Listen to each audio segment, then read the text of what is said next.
What is going on? How we doing tonight, peeps? Welcome back to another episode of Off the Schneid. First episode in hot best ball summer. Feels good to be back. It's like we never left. Let's get it going. What have we been doing? What have we been up to? We're going to go through a whole bunch of stuff. The reason why I was taking so much time before streaming again. I did take a lot of time before drafting again, actually, as well, but I have done, 50 or 60, 80 plus, something like that. I'm not sure drafts. We can look if we want tonight, but I do want to go through everything that we've been up to. I mean me, has been up to since the NFL draft, since the big board season. Go through a bunch of stuff. We are going to draft tonight, but there's going to be a lot of stuff to talk about, a lot of strategy stuff to talk about.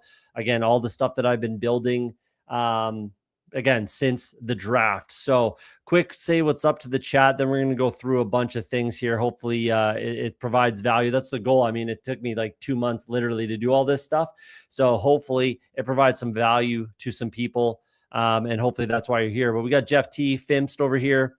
Came from the friendly banter state for Genty Bauer's start. That's actually maybe viable this year, but made some hay on that last year about not drafting, fading both of those. As you know, that's the joke. I get it. Putt Daddy, the OG of the chat. What's up, man? Appreciate you. Glad to be back. Appreciate that. Hartman's in here. What's up, man? How you doing? We got Antwall. Big Dog has been in the lab. Let's get into what we've been talking about, what I've been doing, and again, hopefully provide some value. So off the top, this is what we got to do. I brought two Peronis for tonight, so it might be that kind of night. Let's get into that. Cheers. So off the top, the first thing I wanted to get into was the first thing that I started doing post NFL draft. So the new rage, everyone's been talking about, 12 personnel, 13 personnel, more tight ends. The most tight ends to ever be drafted were drafted this year. And then, tight ends were getting paid left, right, and center, including today, Brenton Strange, Kyle Pitts yesterday or the day before, something like that. So everybody's thinking a lot of these teams are going to run a lot of 12 and 13 personnel, which is possible. Also, there's, I think we're pushing half the league employs a fullback. So that's a lot of 21 personnel, potentially 22 personnel, stuff like that. So that's the kind of thing I wanted to dig into that I think correlates with best ball drafting. We're always looking for, and we're always talking about, 3 wide receiver sets is what people usually say. That's 11 personnel typically, or 0 personnel, 10 personnel, 01 personnel, stuff like that. So that's kind of stuff that people talk about and they look at, and it's like, oh, this guy's not going to play in 3 wide receiver sets. He's not going to play in 11 personnel. Does that even matter? Right? Like, is the team going to be in 11 personnel enough for it to even matter for that player to be able to crack your lineup? Right? That was kind of the initial thought process, and what led me down the rabbit hole of kind of where I got to eventually. So I will eventually shout out a couple guys. A couple guys and their work that they did, and kind of beat me to the punch, sort of thing, as far as making it public. So this was the start of it. This is what got me going. This is my original strategy from last year, but I think it holds true this year as far as structure. So I showed this last year. You guys probably saw this. If you're new to the show, then what this is essentially, you see the build on the left. Those are the picks through 6 rounds, right? 0 quarterback, 0 running back right on the top. Let's do that. 0 quarterback, 0 running back, 4 wide receiver, 2 tight end is what that means in a 6-round start. How often it was, employed through BBM 2, 3, 4, 5, and then advance rate on those structures, right? And then that's the average right here of these, all the tournaments so far, right? Makes sense. Pretty quick, pretty easy. There we go. So I did that through 6 rounds, and then did that through 10 rounds, and then kind of developed what I want to be looking at drafting as far as structure. Okay. Right. This is an old one. Most people in the chat have probably seen this before because we've talked about it a few times. What's up, Al Boogie? What's up, Frank? How you doing? Appreciate you. Tynasty's in here. How you doing, guys? Appreciate you coming in. So that's what this sheet was. I'll talk about this in a second. That's not what I wanted to start with. What I wanted to dig into was 11 personnel projection, essentially. So do I even care? Let's just off the top, the Cleveland Browns. Do I give a shit who the third wide receiver, who the slot wide receiver in 11 personnel is when we're talking about the Cleveland Browns? No, I do not. Right? That's the quick, easy answer. 34% is what I have the Cleveland Browns projected to be. Why? Who's the head coach and the play caller for the Cleveland Browns now? Coming over from the Baltimore Ravens, 28% and 29% 11 personnel the last 2 seasons. Okay. So I have it going up a little bit because of the draft that they had, essentially, right? So Casey Concepcion comes in, Denzel Boston's already there, or sorry, he comes in, Jerry Jeudy is already there. So do I think they run a little more 11 personnel? Probably, but is that going to matter to me? No, it's not, right? So I pulled all this information from Sumer Sports is where I got a lot of this from. And then I developed this kind of projection based on some of the recent, percentages, the recent usage, that sort of thing. And then as well as some of my own just thought process and changes that I see, drafts, free agency, that kind of thing. Did they bring in a fullback? Is there a different play caller? We have 11, I believe, 11 different offensive coordinators. That doesn't mean that they're the play caller because some of the head coaches are, but there's never been as much turnover. I don't know if there's ever been as much turnover as far as play callers and offensive coordinators than there has been this offseason going into this season, right? So we need to figure out what matters in fantasy football, obviously, right? And what matters in best ball. So again, does the third wide receiver even matter? And I think the easy kind of like default, especially for a lot of streamers, is to say, oh, he'll be in there for 3 wide receiver sets. But who gives a shit if they're running, 11 personnel 34% of the time, right? Even 40% of the time, 40%. Who gives a shit who the third wide receiver in 11 personnel is? Who's the slot wide receiver? It's not going to matter enough, right? So that's the Josh Downs, syndrome, essentially, right? So does Josh Downs matter for fantasy football? He hasn't, being that, slot receiver relying on 11 personnel, right? Let's look at even just the Colts here. It's gone down 70% to 62%. Another thing, this has gone down, which we all know. So is 12 and 13 personnel taking over? Yeah, a little bit. But again, there's still offenses and teams that you can focus on and you can find value in that third wide receiver. Look at the Jets. Frank Reich comes in, very, very high percentage of 11 personnel throughout his coaching career and his play calling career. I'm projecting them to be about 80%, maybe less, maybe in the 70s, right? They do have Jeremy Ruckert. They have Kenyon Sadiq. Obviously, they drafted this year, but they did bring in, last year Adonai Mitchell, and then drafted Omar Cooper Jr. this year. So high percentage of 11 personnel. Now, is that even going to matter considering Geno Smith is the quarterback and Frank Reich is the play caller? Who knows? I'll let you be the judge of that. But so this is what I've been, the first small tiny part. Actually, it took me a while, but it's a tiny piece of what I've been up to.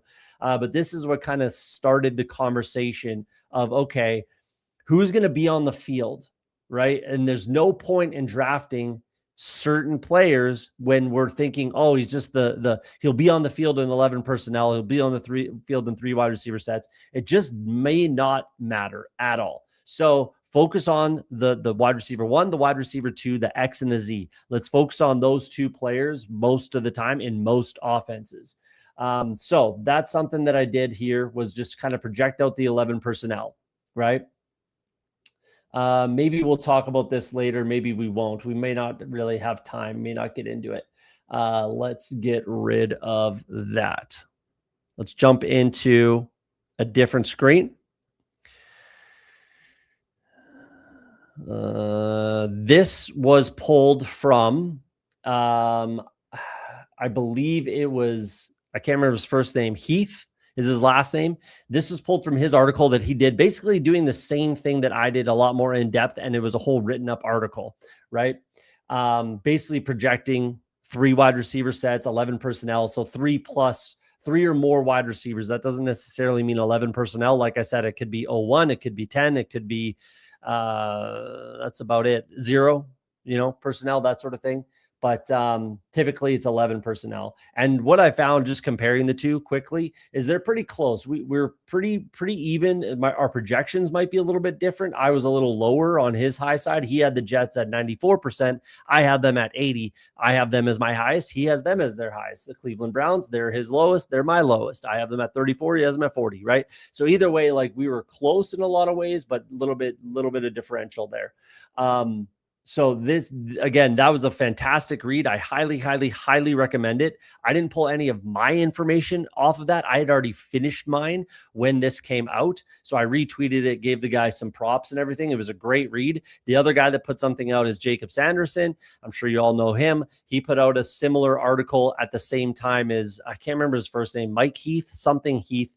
I can't remember. Good follow, good writer. It was a great article. This little screenshot is pulled directly from his article. This is not my work, but I just wanted to pull this up to compare and contrast kind of what he did and what I did. Very similar, and we actually came to some pretty similar conclusions, which is good. To Ryan Heath, that's it. And well, appreciate that, Ryan Heath. Great follow on Twitter. Go follow the guy. He's a great writer. That was a great, a great article to read. I highly recommend it. I tweeted it saying this could very well be the most valuable piece of information you read all off season. I stand by that. I put in the work myself. I kind of wish I didn't, knowing that these two guys would come out with this amazing article, each of them, both of them. But here we are. It is what it is. We got Jack Powell in here. Appreciate you popping in. So attack that we're third wide receiver for teams who run the most 11 personnel like Flournoy, Yoshi, etc. Yeah, that you can just find value in. It's always just, where do I find some value? That's somewhere you can find some value at the very end of drafts. Flournoy is a little bit higher, obviously, but Yoshi Voss is definitely viable. I think definitely holds some value. So yeah, when it makes sense, right? Pepper Tony's in here. How you doing, man? And if you're not Fimst, you last. So I just wanted to show that just to contrast it a little bit. Those are the guys from Fantasy Points. They are legit. Yeah, 100%. Very much appreciated that article. I read it kind of cover to cover. I didn't do the same for Jacob Sanderson's just because it came out after, and I did this work myself and read that article. I didn't want to read the same article twice, kind of a thing. So apologies, but I'm sure it's great. Now, what has been the kind of meat and potatoes of why I've been away for so long? Let's just start it off quick. I can't share everything. Not because it's I don't want to, not because I want to keep it from anybody or keep it a secret. It's not mine to share, is kind of why. Huge, massive shout out to Big Brain Billy Jones. If you've watched the show for a while, you know I've had Billy Jones on the show a few times. Good buddy in the space, super genius. I was extremely lucky to kind of beta test something he put together. So huge shout out to Billy Jones. And I do want to show what I can show, and that's just some projections that I put together. So this took forever. Okay. This took a long, very long, super long time to get this right. It wasn't just, I can't even really get into everything, but there's a lot that went into putting these projections together. A lot of time, a lot of effort. So it's not just, whimsically throwing things at the wall, hoping they stick. So this is kind of the meat and potatoes of what I've been doing. So I do have the fantasy points. That's how it's ranked, points per game, obviously there. My rankings of the quarterbacks, I have their stats, passing yards, passing TDs, interceptions, rushing attempts, rushing yards, rushing TDs. It's all in there. So this is obviously the quarterbacks that we have here. all the quarterbacks that are starting 17 games. I don't have Kyler Murray starting all 17 games. I don't think that makes sense to project that. I really don't. I think the only way that Kyler Murray plays the entire season if he's absolutely balling out, or the Vikings, well, if he's balling out, then they would be in playoff contention, kind of a thing. Other than that, I do not think that Kyler Murray starts the entire season, kind of regardless, unless he's just like an MVP candidate and or the Vikings are in playoff contention, which I'm not so sure either are going to be true. Daniel Jones, injury concerns, Geno Smith, bench, potential, Jacoby Brissett, bench potential. You see it there. Sanders, Mendoza, you get it. So these are the quarterbacks, everything there. I've got my running backs here. Again, sorted through by fantasy points, wide receivers, same sort of thing, tight end. Okay. So again, an absolute ton of work went into this on my end. And then what I was able to do is kind of overlay the projections, which you're looking at now, with ADP that, changes constantly, but it's in there, and then develop rankings from that. So I have uploaded my rankings onto Underdog.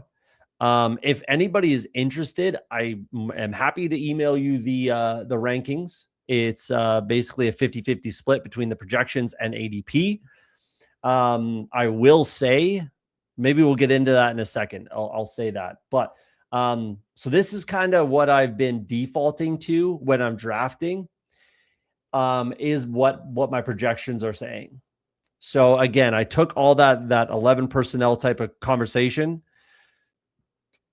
and, built it into my thought process and kind of my formula, my equation, whatever you want to call it, for when I built my projections. And then that's what's basically taken me for months. Mind you, I'm a father now with an 8-month-old baby, so I don't get a lot of free time. So if I didn't have that going on, I could probably have this done in a week or two, but here we are. So there you go. More than happy to share this. I can share this spreadsheet if someone wants. Fire me a message on Twitter. The Twitter link is down below in the description. Off the Schneid. Fire me a message on Twitter if you want the projections. I will share this with you, no problem. Also, my rankings, the CSV for that, I'll share that with you if you'd like. If anybody's interested, let me know. I'll fire it off to you in an email, not a problem, or just on Twitter, however it could work. Not a problem. I don't mind doing that if it provides you value. If that's something that you want, like I said, fire me a message on Twitter. So that's basically what's taken me so long doing this. Let's get rid of this. And then let's pull up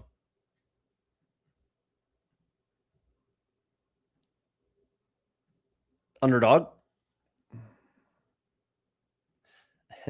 If I win BBM, the 2026 NFL football season is absolutely forever.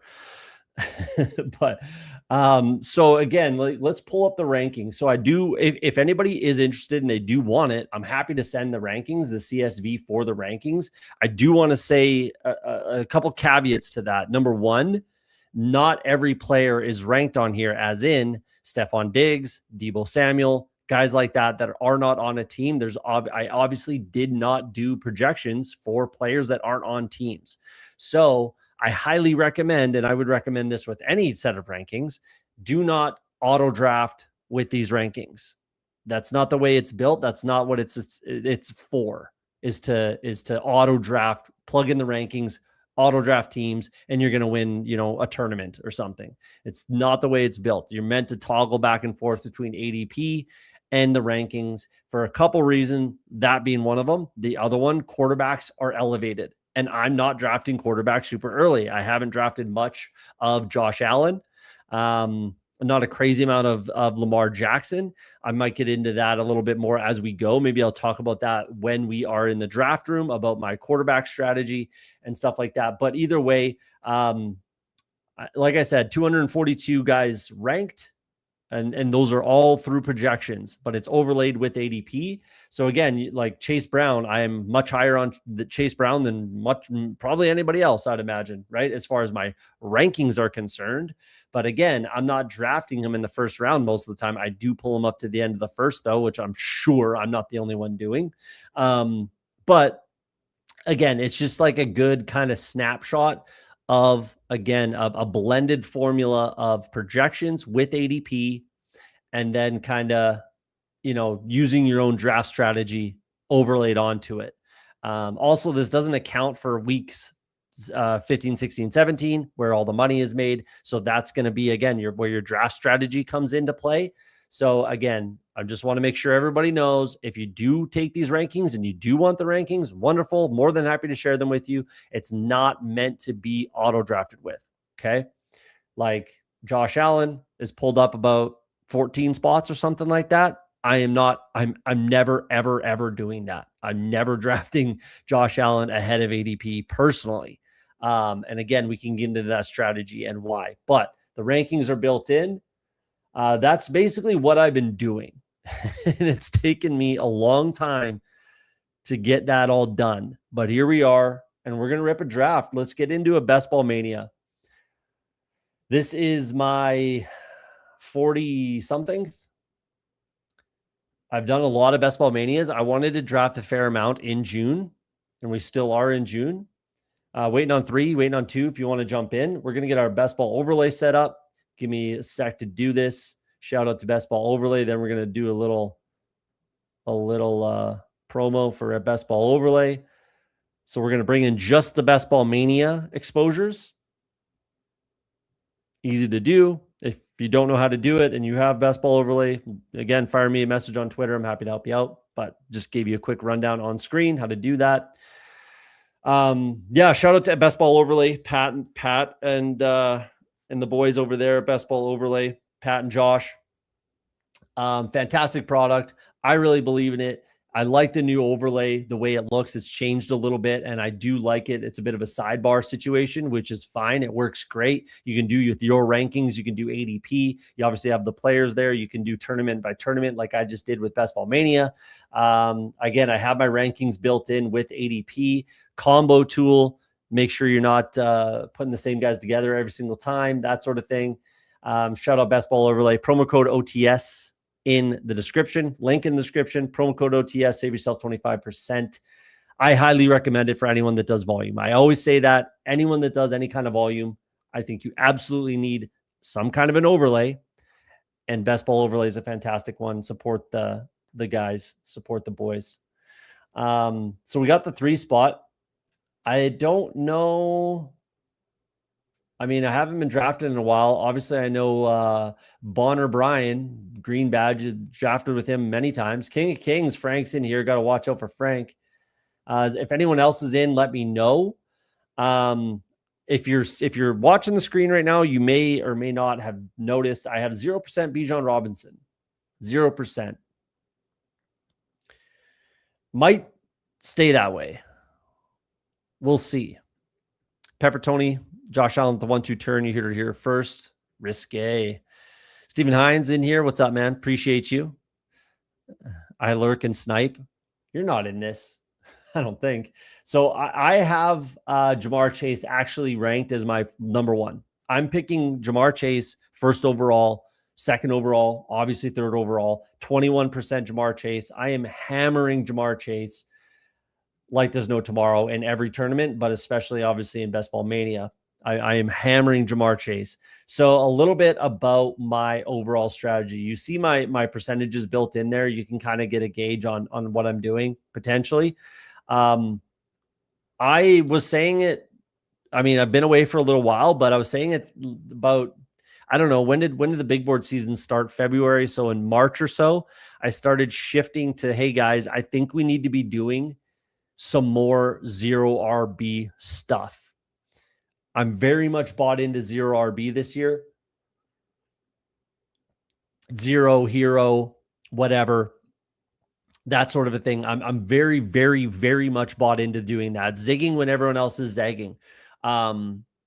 I was listening to, I work in my truck typically, and I was listening to Jeff Mann's Elite Sports on Sirius XM. Don't always agree, barely ever actually, but I don't always agree with the stuff that he has to say. But they're having just a conversation about running backs today and how often they essentially get 15 points and crack your lineup, sort of a thing.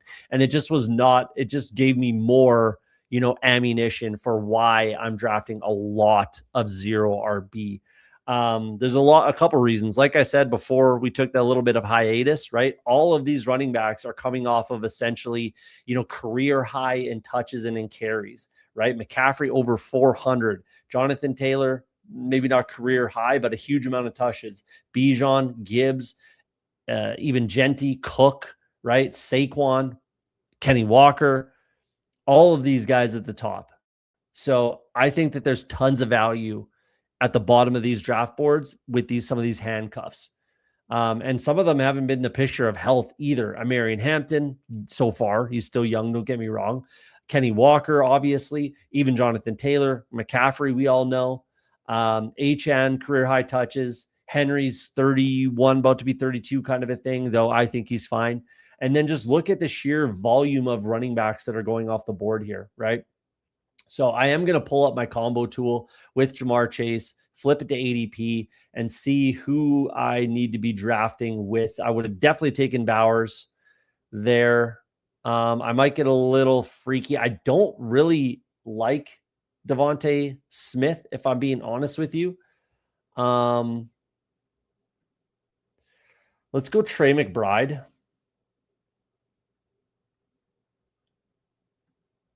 As far as my ranks, he was number 2 behind Jeremiah Love. So there you see Josh Allen pulled way up. I'm never really doing that. If I'm being honest, I'm going to flip it over to ADP. I'm trying to not just stack up Jamar Chase with the same players over and over. So I have a lot of George Pickens with Jamar Chase, which I'm fine with. I could flip the board here, but I've drafted almost everyone with Jamar Chase, if I'm being honest with you. What does my rank say? Rashee Rice. It's only one time. Let's go Rashee. Let's go Rashee Rice. I'm only going to worry about the combo tool for the first few rounds. I don't think it matters as much once you are starting to put together your roster construction. Then it matters a little bit less. I've locked into only two tight ends max, so that's good. That feels good. That gives me a free spot somewhere potentially, but we'll see where this goes. I'm terrified of sleeping next to a python. Not sure what that means, Jeff, but the field is terrified of zero RB. They kind of should be, if I'm being honest with you. Like it feels gross, and that's the point. That's always the point. I'm already a zero RB, right? Am I the only one that hasn't? No, the three of us here have not drafted a running back yet. But most of the 3 running backs start, 2 running backs start, 2 running back, 2 running back, 2 running back, 2 running back, right? It's just, again, like how unique can you even get when you're just, I don't know, everybody's doing the same sort of thing. 3 running back start. There you go. I have less than 1% Puka. I'm fading most guys I've ever have in the first round. That's not a bad way to do it. Like I've always said, like a somewhat quality strategy in the first round is to pick like 4 guys. Like pick a 1 through, and usually it's not even that. Usually it's like 3. Like in this case, if it were Jamar Chase, I would pick Jamar Chase 1, 2, 3, and then find maybe 4 if he's there, right? And then maybe go, let's say, Amon-Ra St. Brown and do Amon-Ra 4, 5, 6, 7, 8 sort of thing. And then whatever, Genty, who cares? Just figure it out. Just pick 3, 4 guys in the first round, and those are the only guys that you're drafting. Not a bad way to do it. I don't particularly do that. But I definitely have some soft fades and some stands. Like I have CeeDee Lamb and Jamar Chase as my huge stands this year in the first round, but it's not a bad strategy. I just am not personally employing it myself. So let's go ADP. My rank, like I said, quarterbacks are pulled up a little bit. Let's go with ADP. I'm just going to make sure I'm not over kind of stacking Jamar Chase with the same players over and over. Devontae would be fine. Terry McLaurin goes. He would have been my insta click there. Definitely not Colston. I really don't want to go with Mike Evans at all. And so I'm not going to. I don't like Mike Evans personally. Let's do Jameson Williams. I really don't want to do Colston Loveland either, but if he's there at 51, I might think about clicking his name. And it's kind of getting hard to get unique with Jamar Chase because I have so many shares. I just have so many shares of Jamar Chase, which is fine. I'm more than happy about that.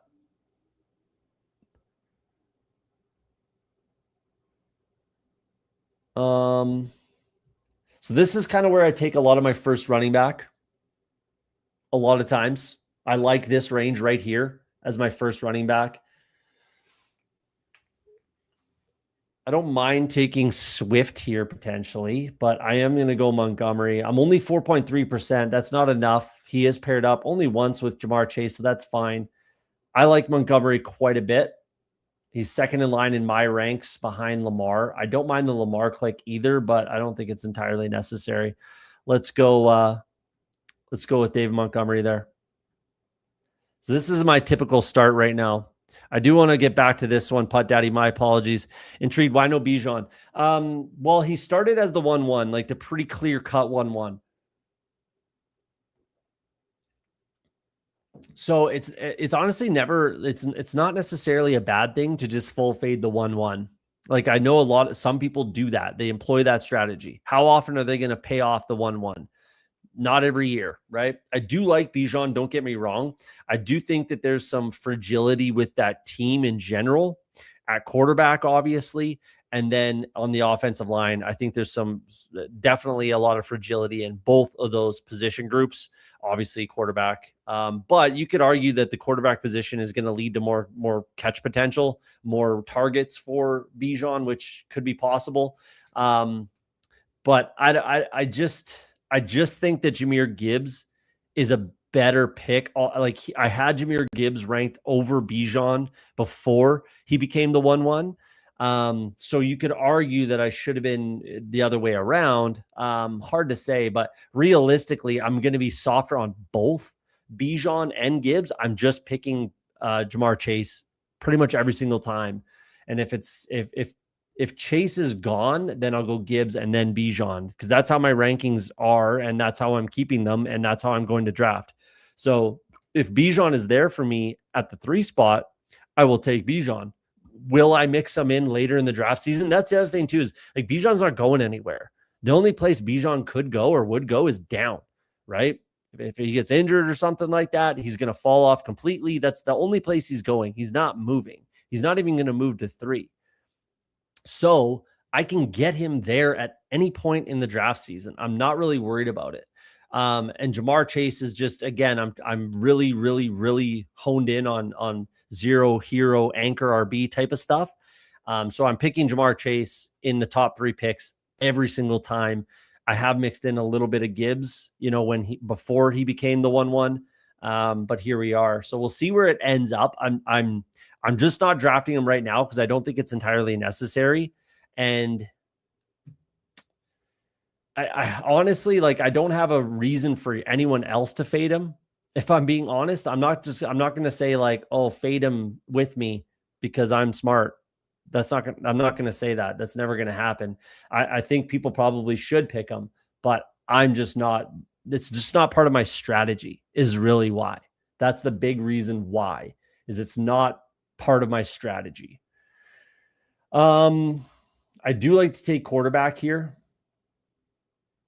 I was hoping Burrow would maybe fall into my lap. He obviously didn't. Let's go with Caleb and just pair him against Jameson Williams. There's probably going to be someone in this draft room that's not happy with me, but I don't really care. Again, it's this. So the 1 spot's probably pissed. Yeah, he had Gibbs and Colston Loveland. He's going to say, "Oh, you took him naked." Well, I have Jameson Williams here, so I do not. I do not care about taking a naked quarterback, especially a rushing naked quarterback like Caleb Williams with the bring back in Jameson Williams. I'm calling that a week 17 stack personally. Again, that's part of the way that I'm my strategy and the way that I'm drafting. I do not think it's necessary to overstack by any means at all. And I've been saying that all draft cycle. You guys, if you watch the show, you know that I've been saying that forever. We're going to go back to ADP. Mekhi Lemon's there. Not necessarily the way I want to go. Let's go Jalen Warren. I think makes the most sense here. Very balanced build. 1, 2, 3, 1. I just don't love these wide receivers is the problem. So I maybe should have taken wide receiver instead of McBride. I do like the build. We're okay. I'm literally calling this a week 17 stack, Jameson and Caleb. If you disagree, go ahead. I really don't particularly care. We saw that literally win Best Ball Mania last year. So there you go. Bayou Bengals in the house. What's up, man? I'm doing well. Appreciate it. Appreciate you popping in. Catch up on the chat here. I like a lot of mid-late round running backs as a path to volume for a lot of later round picks. Absolutely agree with that. And we'll probably be picking some of them in this draft. My top 5 is Gibbs, Bijan, Chase, JSN, St. Brown. Don't mind that. Don't mind that. I have it Chase, Gibbs, Bijan,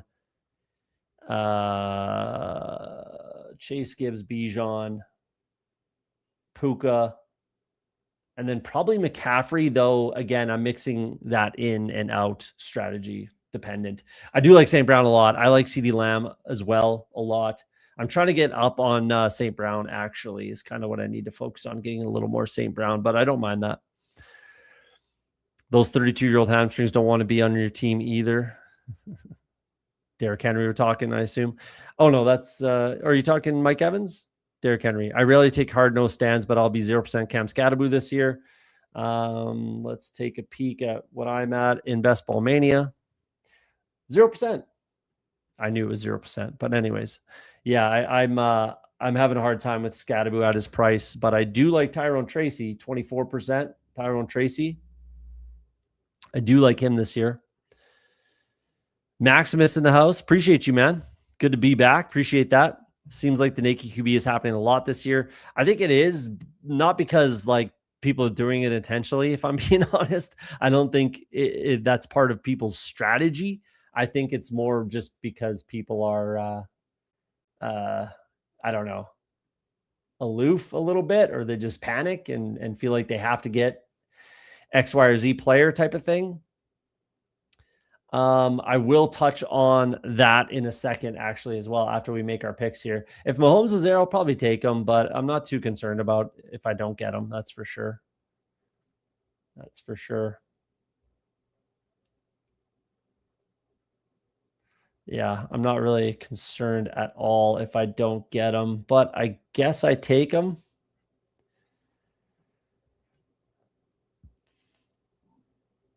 Yeah, a little ADP slip.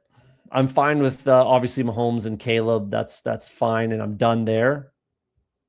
Which again, we're going to touch on in a second here. I will take Manungai and then pair him up with Caleb. That would be fine by me if he's there. If he's not, I will not be picking another quarterback.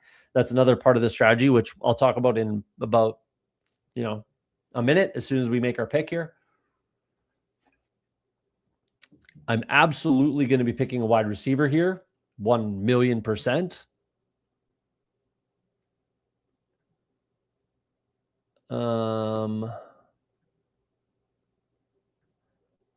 Maybe not 1,000,000%. Maybe not. Damn it. It was definitely going to be Pearsall. I don't want to bring in Pittman with Warren, so that's not going to be the way we go. I'm going to bring up Kenny Gainwell. I'm a little more RB heavy than I want to be, but that's okay. I really wanted Pearsall there. That's unfortunate, especially because they do play Kansas City in week 16, but it is what it is. It is what it is. So what the quarterback stuff seems to be happening a lot lately. I think people are just obviously quarterback prices have gone up, right? They've never been higher realistically. I don't feel like. So people just essentially panic. You get these runs. Here we go. Purdy, Dart, Love, right? You get these runs. Burrow, Lawrence, Dak, Herbert, May, Williams, Daniels, Hurts. You get these quarterback runs and guys panic and they click a quarterback. That is absolutely not what I was doing. I mean, I was second in the run of 4 quarterbacks in 5 picks. So I kind of started the run sort of thing, and that's usually how it goes. All those guys are bang, bang, bang. And it's been like that all draft season. So I think the majority of people are just doing it because of their fear of missing out and they want to get a quarterback essentially that's going to get them points and they're just worried about it. Last year I was saying very, very, very, very heavily and staying very firm on this take of you have to be drafting your quarterbacks in rounds 8 through 12, right? I don't know if you guys remember that, but I was hounding on it every single draft, especially in BBM. I'm picking 2 quarterbacks in rounds 8 through 12 almost 100% of the time. That price has moved up. It's now essentially 6 through 10 is where you have to kind of take at least 2 quarterbacks, and then I'm stopping. So that's my quarterback strategy, is take 2 quarterbacks in round 6 through 10 and stop at 2. That's what I'm doing probably 90% of the time in Best Ball Mania. I might do other things in other tournaments, but with Best Ball Mania, I'm stopping at 2 probably 90% of the time, and they're going to be 2 quarterbacks between rounds 6 and 10. I'm not focusing on overstacking at all, or even in this case, stacking. I'm fine with taking Caleb Williams when I have Jameson Williams as a bring back. All that takes is Caleb Williams running in for 2 touchdowns. And if you're telling me that's not possible, then I got a bridge to sell you. So it's absolutely on the table. Mahomes is not exactly that guy. That's why I have him paired up with a pass catcher, Rashee Rice. Do I, would I like to bring in a bring back in week 17 with the Chargers? Yeah. But is that going to happen? Probably not, because they're kind of dead, right? Let's make this pick and we'll continue this kind of conversation. You might have noticed I'm not bringing up the combo tool anymore because I do not exactly care. I just need to build out my team structurally, make it sound, make it make sense. I am going to take Romeo Doubs here. I'm a little bit higher than most on Doubs as far as my projections are concerned. I mean, I'm 2.2%, so I haven't drafted him at a crazy clip, but from my projections, I'm very comfortable taking him. And he, again, pairs up with the Chiefs for week 15. So that's helpful. I might look at a Green Bay Packer somewhere, but I don't think that makes sense either because I think they're all gone. So I think it is what it is. We got to hope to get there. And then our week 17 stack is Caleb Williams and Jameson Williams. We're already done at 2 tight ends. We're already done at 2 quarterbacks. Even though we've only picked 1 tight end, we're stopping at 2 100% of the time. So I can do 6, 8, 5, potentially 5 running backs, though I don't think that makes sense. I'll probably do 2, 6, 8, 2 is probably the build here. I think it makes the most sense. And we'll see where she goes from there. Tight ends are also inflated, as you can see here, as far as the rankings are concerned, but I do not agree with that. That's definitely not the way I'm going to be picking. We can pair up Chicago with Shakir. I don't think I want to do that. I might pull up Coker. Let's just bring in Jaden Higgins. I don't have enough. 4.3%. I have more Shakir. That's kind of alarming to me. 13% Coker, pretty healthy there. Yeah, definitely want to go wide receiver there. So long story short, I think that's kind of what's going on in the quarterback market. Is I don't think it's people taking naked quarterbacks just because, or sorry, I think it is people taking naked quarterbacks just because, maybe inexperienced drafters, stuff like that, panic drafting, stuff like that. That's not what I'm doing. It's very much part of my strategy. Pissing people off, not influence your pick. Should not influence your pick. Absolutely not. Absolutely not. Build your team structurally sound to hopefully win the tournament and take it from there. I feel like Nikki could be some kind of sim pill. Maybe. I don't know. Is that what the sidekick is doing? I have no idea. I just don't think it's necessary. I really, really don't. I really don't. I really, really do not think it's necessary. Plus, all of these quarterbacks, I mean, again, I talked about this in the big board season. The majority of the quarterbacks up here all run either a lot or a little bit. Josh Allen, major running. Lamar Jackson, definitely a lot of running. Daniels, Caleb, May, Hurts. Even Herbert ran quite a bit last year. Lawrence, 9 touchdowns. Burrow, not so much. He can run around a little bit, but not so much. Dak, definitely a bit of a statue. But then even Purdy, 2 touchdowns rushing, 1 BBM last year. Dart definitely runs around. Nix runs around a little bit.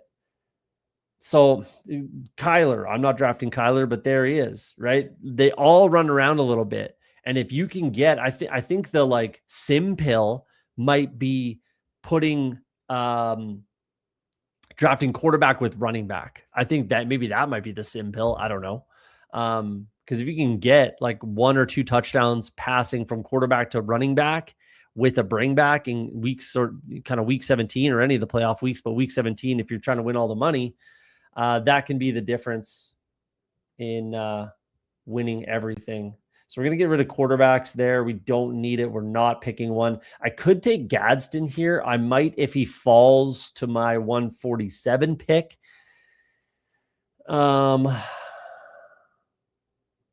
My ranks love the tight ends, but I'm only picking one more, so it's not really much of a panic. I'm feeling pretty good. I don't like this range of running back, that's for sure. Though I am warming up a little bit to Woody Marks as far as my ranks are concerned. But we're going to pull up a guy that I really like, and that's Jalen Naylor. I really like Jalen Naylor. What's he do in my ranks? He's right there, the highest wide receiver. You can see my guy Jeremy Bernard right there. Definitely a big Jeremy guy, as you know, but my ranks like him as well. My projections like him as well. Might not take him with Jalen Warren. We'll see. I don't know if it's necessary to, over team stack the Steelers, but we're going to bring in Naylor. Definitely kind of one of my favorite picks in this range. 24%, pairs up with McBride in week 17 as well. And I think that's some other stuff that you can do with this whole naked quarterback stuff and conversation is like you can game stack a game like Vegas versus Arizona in a dome, right? Where I have Naylor and McBride, who could be the number 1 targets for their respective teams, though Bowers is obviously that for the Raiders, but you never know. I do think Naylor is the number 2 target on that team. And if there's an injury, you never know is what I'm getting at. But that's the kind of stuff that I like to look at as well. Just like mini game stacking. Actually, no, he's definitely gone. I was going to say if Andrews was still there. Let's take Gadsden. I don't hate it. It's a bit of a, I'm old. This is the second time I've drafted him. I'm, pairing him up with my Kansas City guys. I have Trey McBride. It's a bit of a gamble, obviously, but when I've got a guy like Trey McBride that's going to carry me one way or another, someone like Gadsden to bring in is kind of not a bad gamble, I don't think.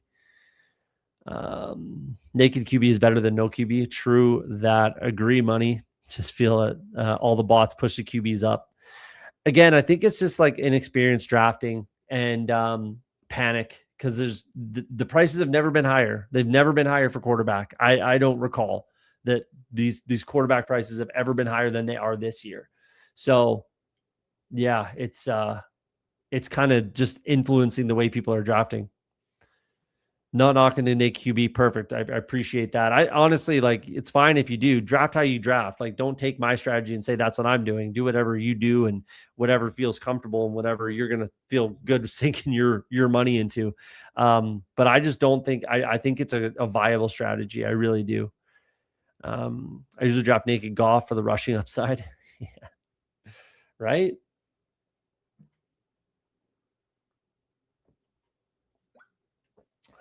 Absolutely. Naked Goff actually can make sense. That's another thing that I'm doing with quarterbacks. Actually, we'll talk about it. Where let's say you are double stacking someone like, let's just go with Caleb. We're double stacking Caleb. Let's say we have Luther Burden, Loveland, Caleb with Amon-Ra, something like that, right? We've game stacked week 17 with Caleb, double stack. We have the bring back. Perfect, right? And then let's say you bring in I believe it's Buffalo. Who else does he play? Buffalo and Green Bay. Let's say you bring in a Buffalo piece, Shakir and Jaden Reed. Cool for the Packers. So you've stacked up the Bears, double stacked the Bears, and you have a bring back in weeks 15, 16, 17 with the Bears. Cool. You're stacked there. You're happy there. So I'm fine. I would take a naked Goff in that situation. Completely naked. No bring back, no nothing. Just take Goff for the points, right? And then I'm relying on the Bears throughout the playoffs is kind of how that strategy works, essentially. We're going to go just running back and wide receiver. Obviously, the ranks likes the ranks like the ranks don't mind Samson. I'm going to bring in Dylan Sampson. The ranks like Samson and ADP is right there, so I don't mind that. Let's make that make some sense. Bring in Dylan Sampson. I'd rather him than Robinson. 0% Brian Robinson, though I have softened. And considering I have 0% right now of Bijan Robinson, I kind of have to draft Brian Robinson a little bit. Who do we like down here? The ranks like Tolbert. The ranks like Kamara. I don't hate Kamara here.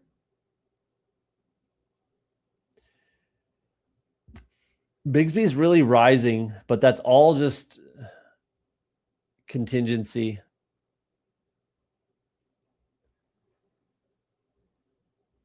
I'm going to take Kamara. The ranks like him. He's definitely going to be on this team. I think we can definitely be fine that he is going to be on the Saints this year, one way or another. I don't mind this running back room. I think it can work. So this is the kind of running back room that I'm building a lot of the time. I think that this makes a lot of sense. We've got, I think, the bell cow in David Montgomery. I really like David Montgomery this year. So that's kind of the bell cow. If Joe Mixon can be the guy he was in his first year with the Texans, I think David Montgomery can be that and more. So I definitely like David Montgomery a lot in these 0 RB type of builds where I'm picking him pick 51, right? 5th round or whatever it was. What is it? 5th round? 5th round David Montgomery is my first. I like that. Jalen Warren had a career year last year, should at least, show up in my lineup half the time. Same thing, Kenny Gainwell, Dylan Sampson, Kamara. They're all very similar. These three, at least, are all very similar bets. They're going to get some points. They're going to show up in your lineup a little bit. And then if there is an injury, they're going to really kind of smash. So this is the kind of running back room that I'm building a lot of. And then I can take a shot at the end on someone I like, or just a complete contingent upside. Bigsby's a little bit pricey for that, but I do like him. I have some, and I do want to have some Bigsby, but that's a little bit pricey to be paying for just straight up contingent upside.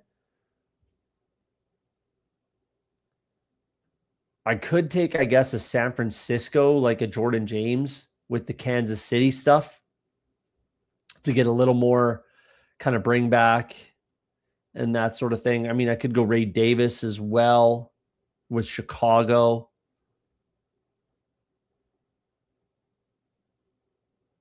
That kind of helps. Maybe San Francisco. I think that can make some sense. But we're taking wide receiver or running back here.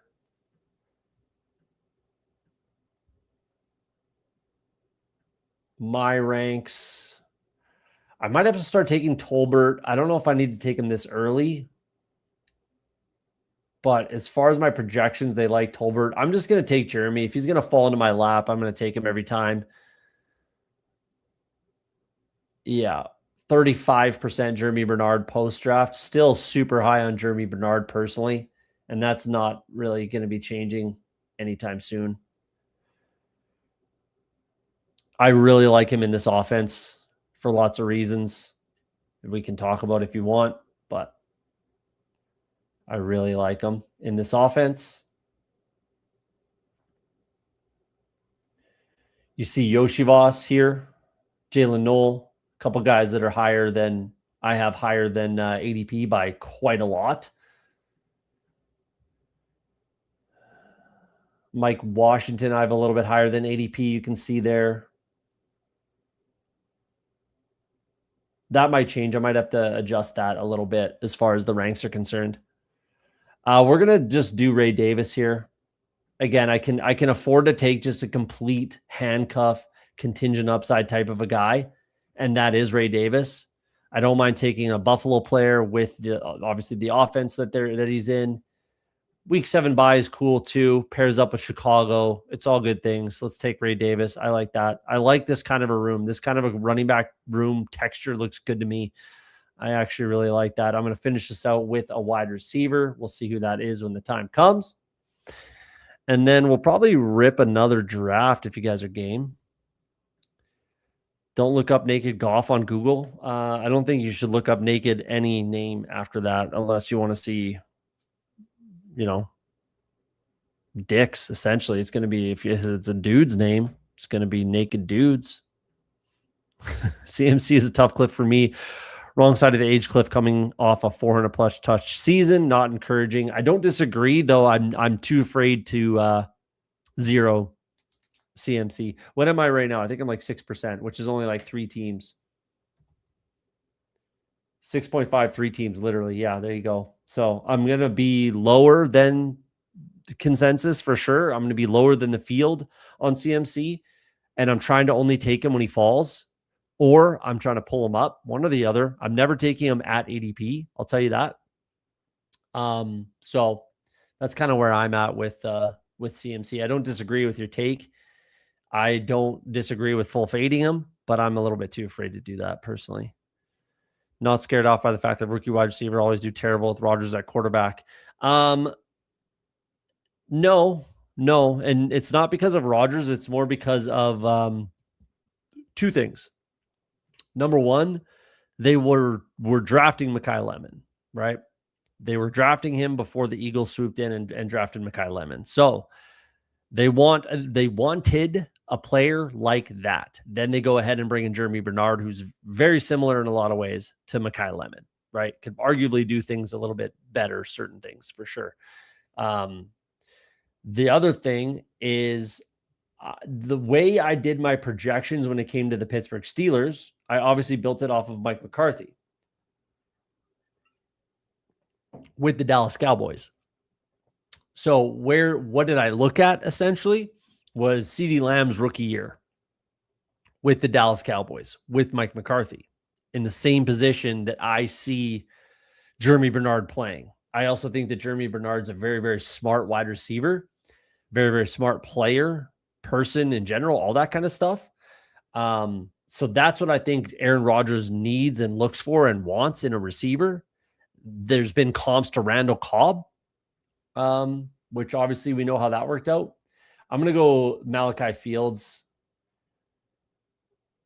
I think Coleman's fine, but I don't really want to double up the Buffalo. Could do Tyquan, I suppose, but I like Malachi Fields a lot down here. 15% right now. I like Malachi Fields a lot. So yeah, the Randall Cobb stuff, Rodgers had no problem trusting him pretty much off the bat. It's just a matter of, can Rodgers trust him? It's not that they're rookies. It's just that he doesn't trust them to know the play, right? That the hand signals, the nods, the little intricacies, the little things that I do think Jeremy Bernard would be able to pick up on. I think that that's going to get him on the field. Plus, it's more Mike McCarthy, and he's going to run a lot of 11 personnel. So like we talked about off the top, right? Will it matter? Does it matter? And we know that Aaron Rodgers is not going to target at a super high clip. Who? DK Metcalf, who I've drafted once, and it was like 20 spots past ADP. He's not going to target DK Metcalf a ton. 99 targets last year. Plus, you never know if he's going to punch a fan and kind of get suspended. 158 and 157 points in the last two seasons total. That's not something I'm drafting where he's going ADP wise. So I'm picking a fair amount of Pittman and a ton of Jeremy Bernard. I think there's outs. I think there's literally outs for sure. Lots of outs, like a very good percentage. We're talking probably like 30% chance that Jeremy Bernard leads the Steelers in at least catches and possibly yards as well. I think that's fully on the table. And that's not just a Jeremy Bernard homer take.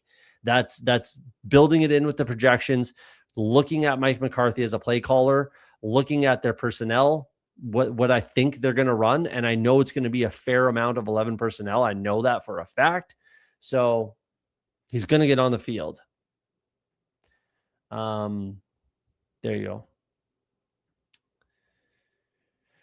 Where do you rank the Ravens wide receivers after Zay? Pretty low on those guys. I'm not going to lie. It's basically it's Zay and it's Mark Andrews, and then pretty much everybody else. Like I gave the courtesy to Rashad Bateman, but I think Surratt and Jacoby Lane can both do some good things. But I think it's going to be spread out after Zay and then even Mark Andrews. I think it's going to be spread out after that. So it's not incredibly high, if I'm being honest, on any of those guys. Is James or Black the number 2 behind CMC? I think it's Jordan James. At least he's in the pole position right now. We've seen Kyle Shanahan force his hand in drafting running backs too early. And has it ever worked out for him? Not really.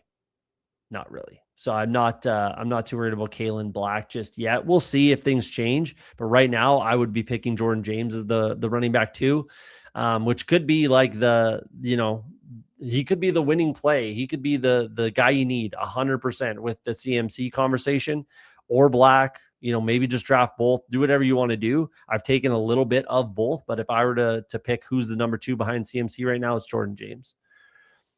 Appreciate that, man. Good to be back. Who aims in the house? How you doing, brother? Appreciate you. RBs are king. Not in my world. Not in my world. We'll do a quick review, then we'll get out of here, or not get out of here. We're going to rip another quick draft. We got Caleb. We got Patrick Mahomes. I like that. I'm fine stopping at 2. I'm trying to do that every single time in Best Ball Mania. Stop at 2 quarterbacks as much as I can. Stop at 2 tight ends as much as I can. That's always been something that I've preached, and I'm going to continue to do it. And I think it's even more so this year than any other year. RBs, David Montgomery, Jalen Warren, Kenny Gainwell, Dylan Sampson, Alvin Kamara, and Ray Davis. I really like these types of textures. I really, really do. 0 RB type of thing. No running back before round 5. Then I got a little heavier than I typically do, if I'm being honest, but it just depends on the pockets and where they fall. Jamar Chase, Rashee Rice, Jameson Williams, Romeo Dobbs, Jaden Higgins, I should say, Jalen Naylor, Jeremy Bernard, or Jeremy. I think he's going by Jeremy. Anyways, Malachi Fields is my last. I do like that. Obviously, it's heavy at the top. I like the 2 at the top. Jameson Williams, kind of a boom bust. Same thing with Dobbs. Touchdown dependent a little bit. Hopefully, Higgins can take a step forward. Naylor, if he's the guy, I like that. Definitely like Fields a lot at the end of drafts. Trey McBride in around to Gadsden. I like this team. This is a fun one. I think it has the ability to win the entire tournament. Will it? We'll see. We will see. BBM or Poodle next. What do you guys want to do? Whatever you want to do, we can do. First 3 we get in the chat. Do you want a BBM or do you want a Poodle? Let me know in the chat what you want to do. That's what we'll draft. First 3, whether it's BBM or Poodle, we'll do a BBM or whichever one you want to do.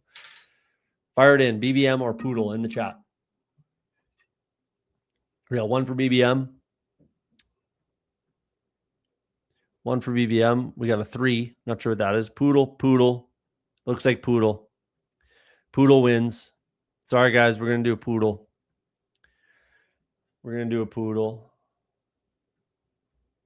Let's jump in right now. We're in 20 seconds. This is my 11th Poodle. Oh, it's friends and family waiting on 10. Jump in. Water's warm.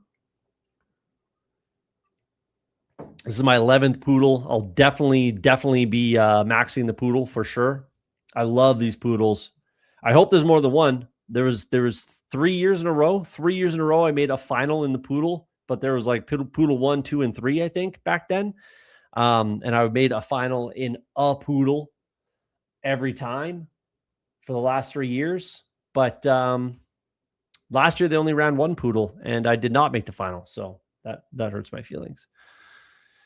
Frank, appreciate you. Sorry I couldn't review the team. I want to get another draft in and then get out of here while the child is sleeping. Y'all look like some poodles. Who do we got in here? We got on real time. We got Thad in here. That's Thad, right? Isn't it? I'm a little rusty on the names, if I'm being honest. I haven't been drafted in a while. MLB Syndicate's in here. Mr. Mufasa, appreciate you. We got Maximus 44. Couple silver badges. Look at these guys, eh? Jeez, look at these guys. I'm a ways from getting another badge. I'm a ways from getting the silver badge, personally. Oh, we got to update BBO.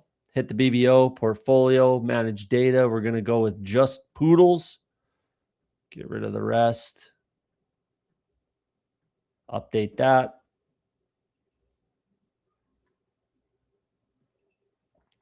Got 10. What says 15? 2 tournaments. We don't want 2 tournaments. Let's get rid of the hound dog. There we go. Just the poodle. There we go. 10. That makes more sense. This is number 11. Chase goes 2. I appreciate that. I wish I was 3. Get a little bit of Bijan. Peroni number 2 over here. Yeah, I knew that was Thad. There we go. Yeah, hit the like. I haven't even said anything. I'm rusty on the stream. I'm rusty on the 1s and 2s. Hit the like button for me, guys. If you're new to the channel, feel free to hit subscribe if you like what you're hearing. We're going to do Amon-Ra here. My rank has McCaffrey, obviously, just because of his projections. But let's go Amon-Ra. If you're new to the channel, you like what you hear, hit that subscribe button. We're going to be back drafting again. We're going to be back streaming again. Usually we have been for the last 3 years of this, 4 years of this. And I've been making content for going on 6 years now. That's crazy. I feel I'm like one of the OGs now, to be honest with you. It's wild. It's wild when you look back at some of the old stuff. Anyways, hit the like button for me, guys, if you don't mind. Helps me a lot. Free to you. Just a quick little boop, boop at the bottom there. Again, hit subscribe if you're new and you like what you're hearing.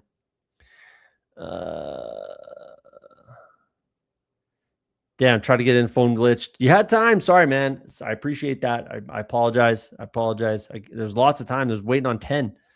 Been lurking in the stream all night. Welcome back. Appreciate you, man. AZ Mountain, man. Appreciate that. Appreciate you checking in, popping in. All the old crew is back. 34 watching live. That feels good for the first time in 3 months. 2 months. 2 months. Not 3 months. That'd be crazy. So appreciate you guys coming back, watching the stream. Trying to get that Drew Aller, Roman Wilson stack fired up. I'll leave that to you, Jeff. That's on you, dude. That's on you. You can take that. PPR, what's up, G? Appreciate you coming in here. Hulk Smash Potatoes. I blame Steve Jobs. Yeah, that's a good person to blame. Write him a letter. Hate-filled letter. We're going to pair up Amon-Ra with Chase Brown. My ranks love Chase Brown. Let's do that.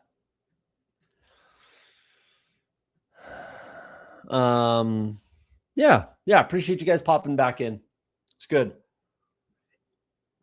Feels like we haven't missed a beat over here. And I'll say once again, there's a little more people watching. I'll say once again, if you want, completely up to you. Pretty happy to send any.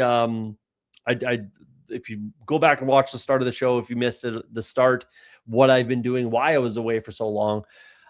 Building projections essentially is what I was doing. If you want access to those projections, just fire me a message on Twitter and I'll send it to you. Not a big deal. I'm happy to share my projections. I can't share how I got there, unfortunately. Again, not because I don't want to. Well, it is kind of because I don't want to, because I can't, sort of a thing. But I can't share how I got there, but a lot went into it. So I can share the projections and I can share the CSV for the ranks if you want. But again, I will clarify again. Do not put these ranks in an auto draft. That's not what they're built for. Stephon Diggs is not in these rankings. Deebo Samuel is not in the rankings. Why? Because there's no projection for them because they don't play for a team, right? That's why. So you're going to have to toggle back and forth between the ranks and ADP, even though ADP is built into the rankings. But when you're getting 0 points, it's pretty hard to pull yourself up out of that. You know what I mean? Blame Osmosis. Yeah. Osmosis Jones. Underrated movie. Chris Rock. And Bill Murray, actually. What did you do with Ayuk? There's another guy. I do not have rankings for Brandon Ayuk. I'm not drafting Brandon Ayuk regardless, but there is not rankings. I did not do rankings. He does not play for a team, sort of. Technically, he does, but he's not playing for the 49ers this year. So I did not do rankings for Brandon Ayuk, so he is not in the rankings. So again, you cannot take the rankings and auto draft if you're drafting guys like Ayuk, Diggs, Debo, where I think there definitely is a time and a place to draft those guys. Wow, 0% Travis Etienne. I will be taking Travis Etienne. So definitely going a little bit RB heavy here, which is perfectly fine. Got to mix up your strategies. Again, I'm not so rigid that I will not do certain things. Well, there are some things that I will not do, but drafting 2 running backs in the first 3 rounds is not necessarily one of them. Soundtrack for Osmosis Jones was slept on. Really? I'll have to go back. King Calorie in the draft as well at the 1 spot. Went Gibbs. I like that. Bowers Love. I like the start. I'll have to go back and give that another listen, the soundtrack. I definitely believe that. I would definitely believe that. That was an underrated, super underrated film, Osmosis Jones. Super underrated.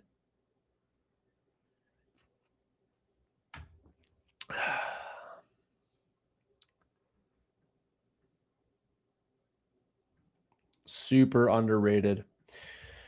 All right. I do, like I said, I want to toggle back and forth between the ranks and ADP. I'm not pulling guys up like 2 rounds sort of thing, right? I'm not picking Lamar Jackson here where it's kind of telling me 14 picks ahead of ADP, 13 picks ahead of ADP. It's not happening. So toggle back and forth. Who do my ranks like? And they line up a little bit with ADP. So far, Lad McConkey makes a lot of sense. Igbuka could be fine. They both go. Garrett Wilson is a guy that I'm really, really out on. I'm 11 picks past ADP as far as my rankings are concerned. I find it to be a tough click. And this guy does take Lamar way ahead of ADP. That's fine. I will definitely be taking Terry McLaurin. He is still, I will say this again, like I was saying all big board season, the best pick in the 4th round is Terry McLaurin. And I still believe that because he's still in the 4th round and I still think he's the best pick. So I'm 40% in the Poodle, pretty similar. I think I'm in the 30s in BestBall Mania. So yeah, still underrated in my opinion, still overlooked. It's wild that you can get Terry McLaurin in the 4th round, I think. So I'm clicking him almost every time personally. But yeah, where did he go? Did he get picked? Garrett Wilson. Tough click for me. I think my projections say I have him under 1,000 yards this year. We'll see. I think there's a lot of mouths to feed in that offense, and there's only one football. And Geno Smith is not the greatest quarterback in the world. So, plus there is some injury concern, not as far as like him missing time, but re-injury concern, stuff like that. But that's not factored into my projections. It's not at all. I just think he's a little overpriced for kind of what you're getting right now. Could be wrong. You never know. I've been wrong before, and I'll be wrong again.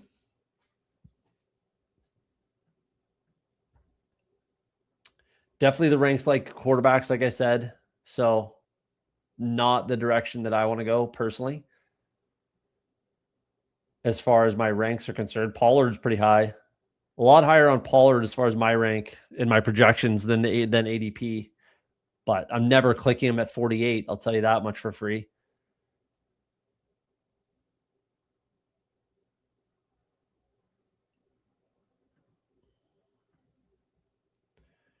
Wow. That's a crazy value on Colston Loveland.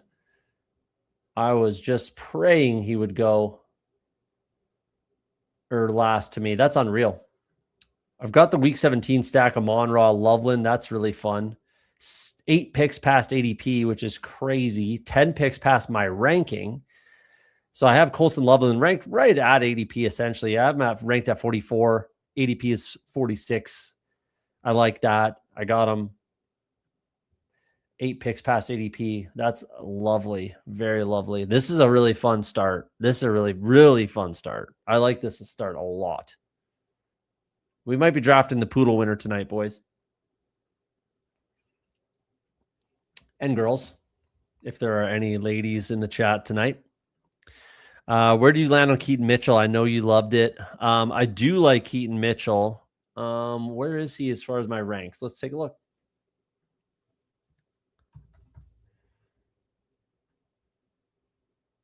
I have him a bunch behind ADP.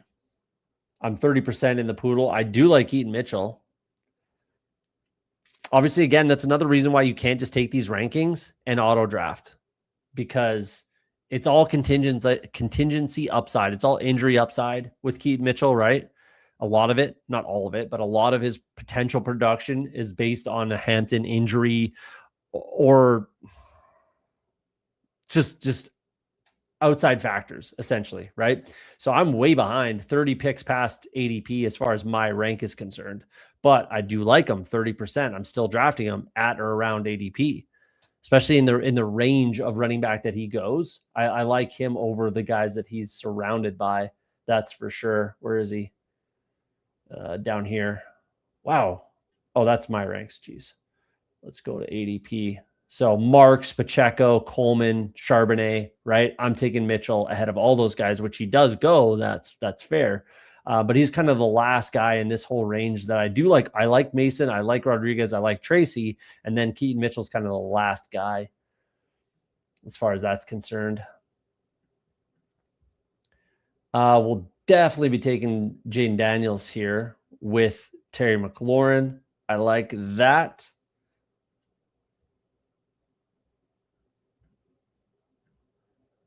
He's definitely higher in my ranks than ADP. I really like Jaden Daniels this year, a crazy amount. 6th round Jaden Daniels is a cheat code, in my opinion. That's where I follow Mitchell. Garrett Wilson never really had good competition other than Devontae. I'm not sure what you mean by that, Hartman. Good competition in like the range that he goes, or what do we mean here? On the Jets? Is that what you mean?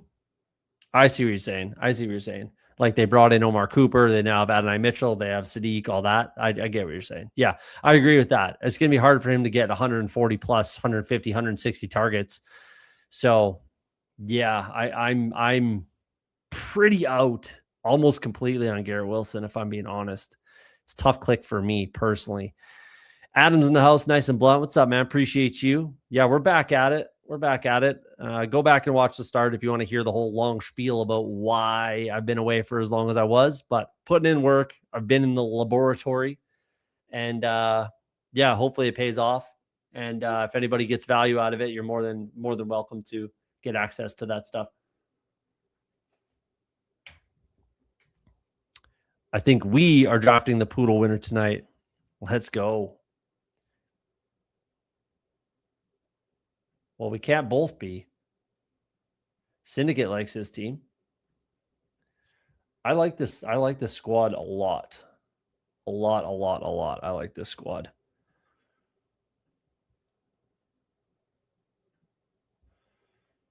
Let's see what the ranks are saying. Pollard, obviously way higher than he needs to be, but he's now kind of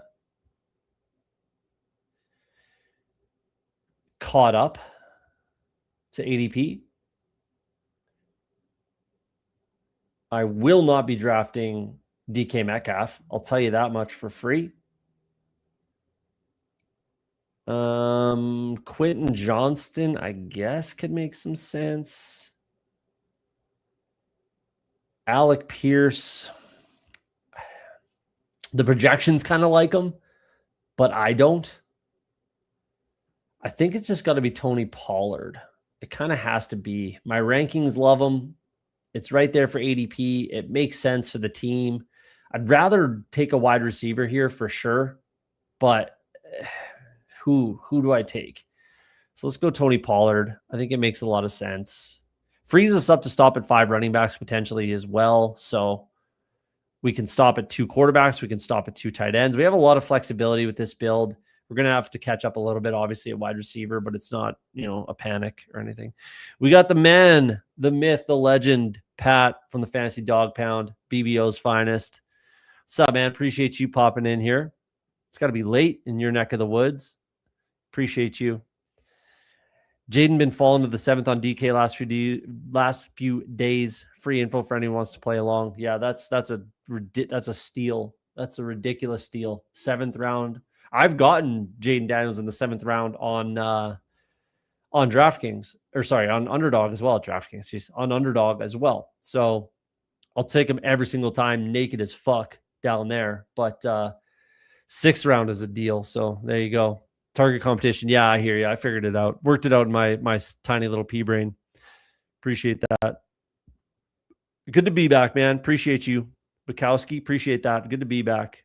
I appreciate that. Who's the player you've changed your tune on the most since big board season, for better or worse? Who?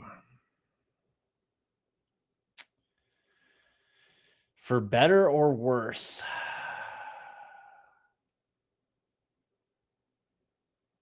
Makai Lemon probably is a big one. I'm pretty much out completely on Makai Lemon now, where I was a pretty big fan and drafting him a fair amount at the time.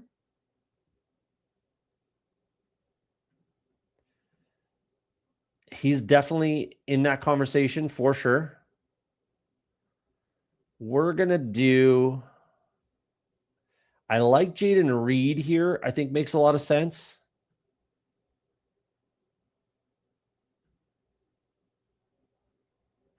Ricky Pearsall, as far as the rankings, would be the way to go. I maybe should have done Ricky Pearsall anyways. I have 0%. That's all right. We got Jaden Reed. I don't mind Jaden Reed. The rankings don't love him as much as I thought, but Makai Lemon's probably a big one for me. Who else? Top of my head. Jeez. Wandale, I'm exceptionally high on now. Not that I wasn't before, but I'm definitely very high Wandale now, just mostly because of the range he goes in. Let's say the other way. Who am I fading a ton now that I liked before? Again, there's one, Lemon. That's the one. Yeah, I'd have to look a little more into it, but Lemon is definitely a guy that I'm fading pretty much completely, and I was very, very high on in the big board season. And whoever just mentioned that I'm pulling up, Wandale. World Cup fan. I mean, I enjoy watching Team Canada play, obviously. Aren't they? They played today, I believe. Didn't they play Switzerland, which is a big game, even though they're looking pretty good to get through regardless because they beat Qatar. That was a big win. The tying Bosnia was not good. Lost to Switzerland, which they're always going to do. I thought they were always going to do. Where are they at in the groups? I think they got to be... Where are they at in the group? Still in second in the group. That feels good. Yeah, that's good. Tied with Bosnia, but yeah, they tied. I don't know how that works. Is there one more game? No, there's not. Did they get through? You tell me, Putt Daddy. I don't know how it works with the World Cup. I do like to watch it a little bit, is what I'm getting at, is what I'll say. I do like to watch, Team Canada. We got our first World Cup win, first World Cup points, right? So that feels good. That feels good. Oh man, stole Jared Goff from me. Took both Goff and Caleb on me, hey? In the chat. That's all right. It's unfortunate. I'm not going to push it. I'm going to take Ricky. The ranks like him a lot. I'm going to take Ricky Pearsall. I'm not going to push quarterback. Smaller field final as well. Let's dig into that. There's a big difference there. 2 of 12, 1 of 6, 1 of 5 in the 310 seat final. I wouldn't mind having some sort of bring back in week 17. I'll use my best ball overlay to see who the Washington Commanders play. They play Jacksonville. So I could get a bring back there. I'm not too worried about the rest of it though. And then we'll see what other quarterback situation looks like. Obviously, it would have been nice to bring in Goff is who I was picking at 102, but he went, unfortunately. That's how she goes. I have a stack, so we'll see where she goes on that one. Good evening, joining late. New collector. Appreciate you, man. Appreciate you. I believe your boys are bounced out of the cup now. It said in the ranks or in the standings that they're still in second on the ESPN app. As far as the standings are concerned, it said they're in second with Switzerland over Bosnia, even though they both have 4 points. So I don't know. They're through. Yeah. On goal differential. Nice. Yeah. Sweet. We got through. That's crazy. It's a big year for Canadians, Canada soccer, though they're going to get trounced, obviously, moving forward, but still. It's big. It's a big year. Getting points and getting a win, that's more than we've ever done in the World Cup. So there you go.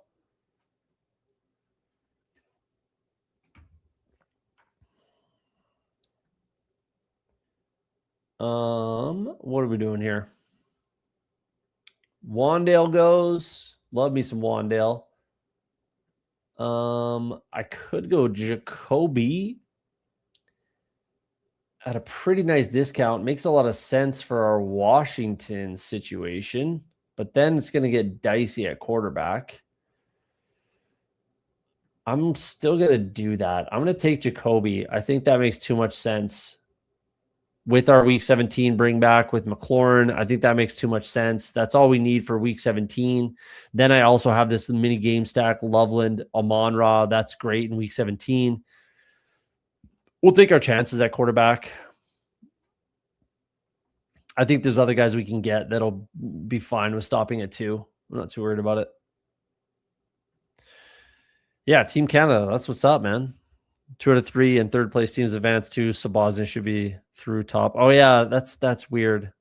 That is a weird thing that they added. I thought it was just the top 2, but it's like there's wild cards or something. I think there's too many teams getting through in the World Cup. I think that's a little silly. Top 2 is fine, but adding these like third, the third team in the group should not be getting through, in my opinion. But whatever. It is what it is.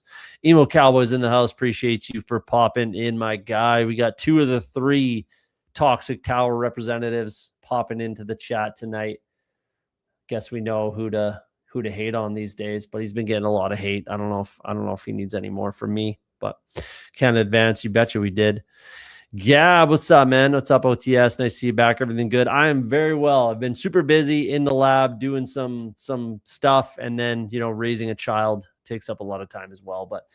And playing hockey. Your boy's playing hockey these days, so that takes up some time a little bit in the evenings, but that's been really fun. So yeah, I know it's just stupid. I just don't like it. I agree. I just don't like it. I don't like it. I think it's dumb. I know how it works. I get it. I just don't like it. France will hoist the cup. I don't know. I'm not a big enough soccer fan to get into the, I'm not going to argue with anybody about World Cup. I'll tell you that much. I don't know anything about World Cup. Not enough, we'll say. I don't know enough about the World Cup. We'll say that. That's what we'll say. What we're going to do here, it would typically be Malik Willis in days gone by, but I'm just not loving what we're hearing. I like Cam Ward a fair amount. I have Pollard. Let's do that. I think that makes a lot of sense. I'm happier to stop at 2 with Cam Ward than I am with Malik Willis. So let's go Cam Ward, and then we can stop at 2 quarterbacks. I feel fairly comfortable doing that. I don't love pulling them up a full round, but it is what it is. Quarterback prices are out of control. BBG is a secret meetup with Overzet. Yeah, he must have something on the go. I'm pretty sure, I mean, Tyler wouldn't say it earlier tonight. I'm pretty sure he's going to be on with Zacharyson is my guess. He got an invite to a large channel, allegedly, says PPR Tyler. I'm going to go on a limb and be pretty positive that it's JJ Zacharyson, but shout out BBG. Hopefully he's doing well. The Canadian national soccer team needs you for the next Olympics. Bruh. The hockey team? Is that what you're joking about? I thought you were talking about soccer there, maybe, but either way, neither the soccer or the hockey team needs anything to do with me. I'll tell you that much. The only good soccer is foosball. Table soccer. That's right. I'm a big table soccer fan myself as well, though I haven't played in a little while. Get a little rusty, you know. What do we want to do here? My rankings love Chig, but I will not be taking him at 108. I'll tell you that. Maybe he's the pick here. We'll see. It could make some sense. I'm done a quarterback. I'm not going to take a third. Shakir goes. Any ADP values? Kincaid is a decent value. Other than that, it's nothing crazy. Yeah, let's just go Chig. I don't mind that. Double stack the Washington with the wide receiver bring back week 17. That's all I really need to worry about in this tournament as far as like playoff stacking. I'm done at tight end as well, so that feels good. I'm happy with Loveland and Okonkwo. I can stop there personally. Daniels and Cam Ward. It might be a little thin, but I prefer to stop. So that's what we'll do. I'm always trying to stop at 2 quarterbacks, 2 tight ends when I can. I'm way more likely to take 3 tight ends. If I'm not getting one of McBride, Bowers, Loveland, that's it. If I'm not getting one of those 3, I'm probably taking 3 tight ends. Oh, Warren, you can throw in that as well. I'm probably taking 3 tight ends other than those 4. If you do like Laporta and Andrews, I think you can get by. Maybe you could throw Fannin in that conversation.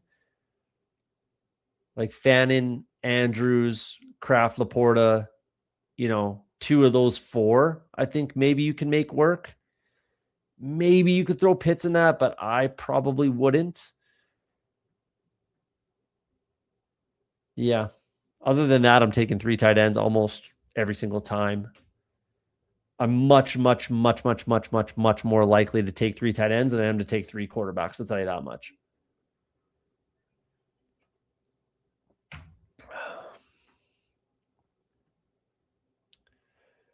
Round 13, few more picks. I like the way this team has been built out. I would have liked it a lot more if I had gotten either Caleb Williams or Jared Goff on this team. That would have been more fun. But it is what it is. Realistically, other than Jaden Reed, I'm pretty happy with this team. Like if I had I should have just taken Goff instead of Reed and said, fuck it, get your guys. And then I would have been happy with everything else, but that's okay. We're on the board, or on the clock, I should say. It's one of these 2. Plays against Tennessee. Let's go McMillan on this one. I don't necessarily care about the Tennessee matchup at all, really. In this instance, let's get rid of that. I could stop at 5 running backs, I suppose, but I don't think it makes sense with this. I don't need the extra wide receivers. So I can do 2682 again, call it a day. I think is the way to go. Naylor's a good pick for syndicate there. I like that. Omega's in the house. What's up, man? Appreciate you coming in. Hit that like button, guys, if you don't mind. If you're just popping in, hit that like button. If you're new to the channel, you like the content, hopefully hit the subscribe button. We'll be back probably on Friday night. I got hockey tomorrow night, so I won't be streaming tomorrow, but probably Friday night we'll rip another stream and try to get more regular with it, for sure, more regular with it now that we're going. So trying to get back to the Monday, Wednesday, Friday schedule that we had once upon a time in the big board season. And as long as hockey doesn't get in the way, which it will. I do have hockey on Mondays, Wednesdays, and Fridays sometimes. Not Fridays, actually. Wednesdays, typically. Tuesdays, Wednesdays, stuff like that. So, yeah. But we'll make it work. We'll make it work. I like Algier a fair amount, though my ranks don't exactly love him. I would have just taken Bigsby there. Let's do Tucker. If Trey Tucker is going to fall, let's do that. Usually it's Flournoy here, but let's take Trey Tucker in this instance.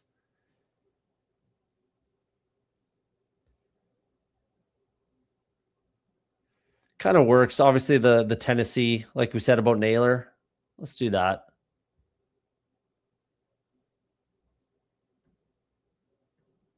Let's do that. Trade you Naylor for J-Mac. No, now that I've got Tucker, I don't need him. I do like Naylor a lot this year. I really do. I really do. I just traded for him in a dynasty league. Honestly, like, if you look at Clint Kubiak throughout his coaching career, essentially, he's always had a player like Naylor, and they've gone absolutely nuclear. JSN last year, obviously. Do I think Naylor is anything remotely close to JSN? No, I do not. But if he's like 60% JSN, that's a 1,000-yard season. So I like Naylor a lot. I really, really do. They brought him in and they paid him for a reason. And Clint Kubiak, I think, is just very, very intentional. Very intentional with how he runs his offense, with the personnel. And I think he had an eye on Naylor and said, that's the guy we need. Get him in here. He'll be cheap enough. And he is cheap enough. And again, Bowers is kind of the one, the number one target on the team anyways. So a lot of it's going to pull to the middle of the field potentially, leaving Naylor one-on-one outside a fair amount, I think. That's what I think.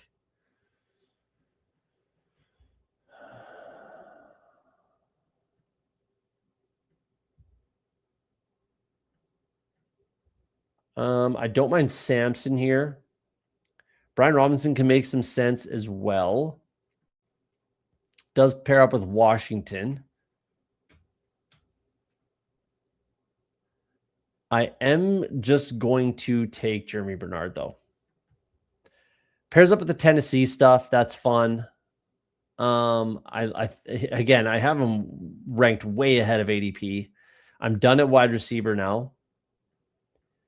I think that makes too much sense to be done there.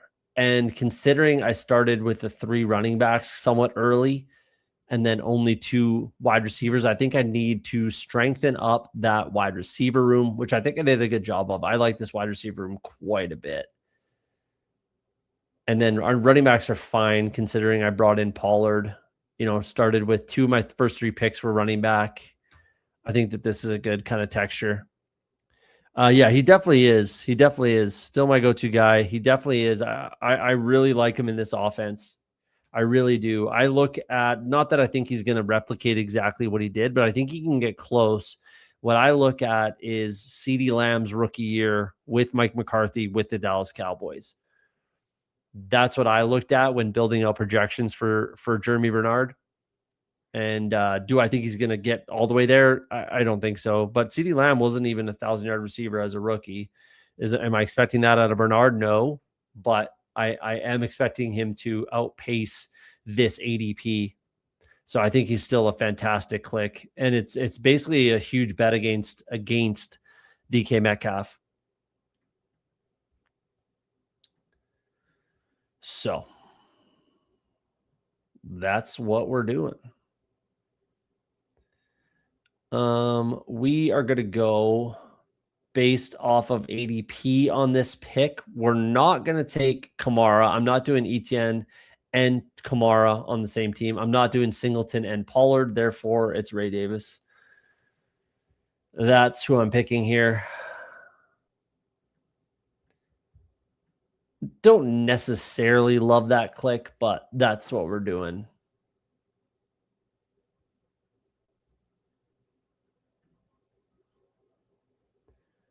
That's what we're doing.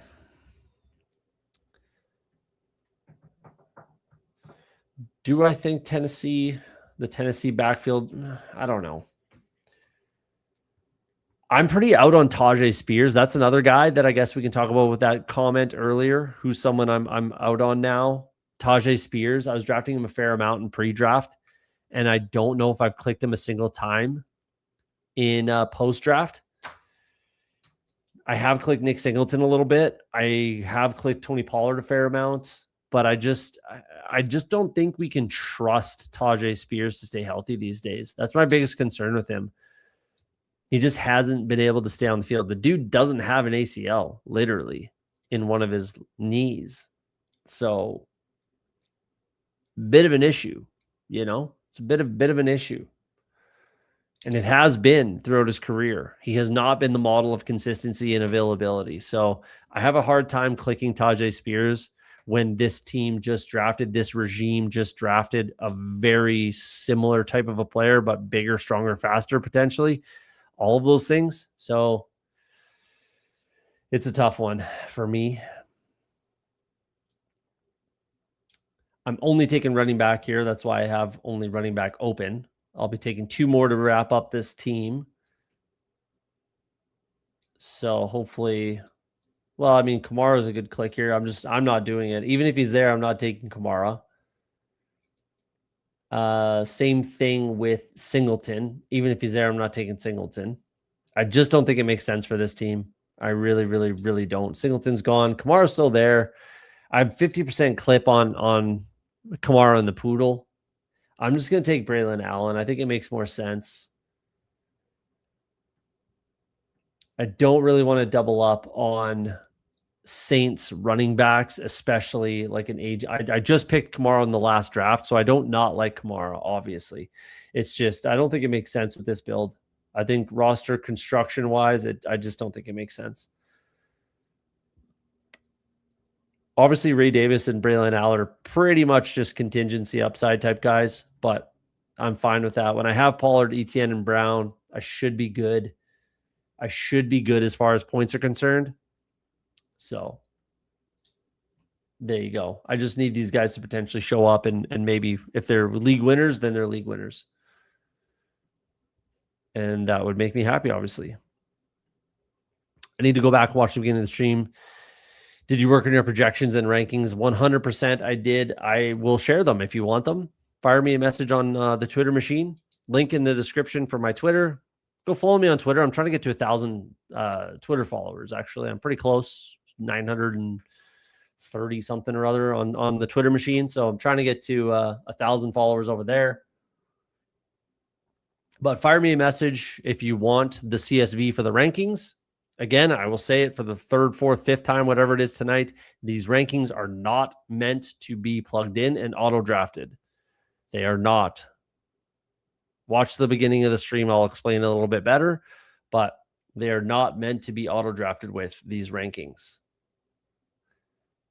And the projections as well. I'll share that if you want as well. Happy to share those 2 things. I can't share exactly how I got to where I got to. I would like to, but I can't. But trust me when I say I put a lot of work into it. We're going to just do George Holani. I've been trying to pick up a little bit here and there, George Holani. Good camp buzz. I liked him a little bit in the big board season. So let's keep that going. But I'll fire you the CSV for the rankings if you want it, and I'll fire you the projections, the Excel spread for the projections if you want that as well. I'm happy to share that with anybody. Again, just can't share exactly the formula and how it came to be as far as projections. Mufasa snaking Tyquan Thornton last pick. Thanks, bro. Brutal. Mufasa's probably in the chat too. He's lurking. He's lurking. One pick ahead of you, eh? Right when you have Mahomes, you do. McConkey, that was your bring back or your stack. Oh, you got Kelsey. You're all right.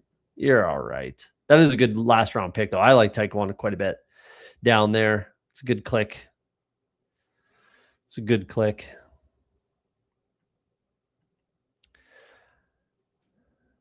I was locking in week 17 mega. There you go. Double stack, double bring back. We got Njoku here too. Triple. Oh, geez, that is the mega. That is the mega stack. Oh, Kenny Walker. Yeah. Jeez. Aggressive. Very cool. I'm always interested in reading others' opinions. Yeah, appreciate that. Happy to share. I'm happy to share as much as I can with anybody and everybody. So let me know. Like I said, in the description, if you want the CSV, if you want the projections, happy to share. 35% Thornton, to be fair, and it's a QJ bring back. No, it's a good click. I don't think he's actually upset considering he's got fucking 14 players from those two teams. We're going to just quickly rip through this. We're going to get out of here. I got to get to bed pretty soon. Hopefully the baby's still asleep, but we're going to get through this, and then we'll be back, like I said, on Friday night. So we got to finish with a 2-6-8-2 again. I like that structure a lot. It's probably going to be my number one structure this year. If not, 2-6-7-3 will be. Jane Daniels, Cam Ward. I like that. It's a little on the thinner side for my liking to stop at 2, but if Jane Daniels is the guy that I think he's going to be, I'm happy to stop at 2 there. Chase Brown, Travis Etienne, Tony Pollard. I think that's fine. These are just upside clicks. George Holani hopefully has some early season upside to kind of help me get through. And then if there's an injury, Ray Davis or Braylon Allen can hopefully, help me out, pick off some